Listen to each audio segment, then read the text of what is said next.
la problématique dans la gestion du risque amiante, c'est souvent une problématique documentaire et beaucoup de données, beaucoup d'éléments, et puis surtout des rapports qui s'empilent dans des armoires qu'on lit pas forcément, qu'on n'exploite pas forcément. Donc du coup, on refait des rapports lorsqu'on en a vraiment besoin.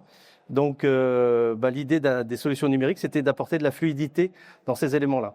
Donc peut-être, Alan, tu peux nous expliquer quelles ont été les raisons d'un changement, de mise en place d'une éventuelle solution numérique, pourquoi, et quels en sont rapidement les bénéfices que tu as pu noter au tout début, et les difficultés.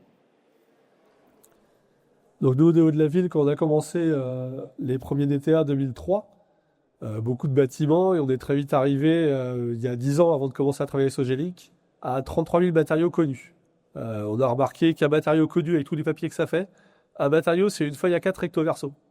Donc imaginez dans un bureau 33 000 feuilles A4. Aujourd'hui, on est rendu à 55 000 matériaux connus.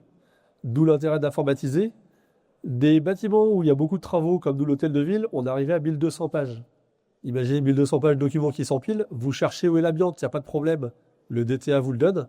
Vous cherchez où le prélèvement négatif vous permet de revenir travailler pour poser une butée de porte. Il y a 1200 feuilles à lire.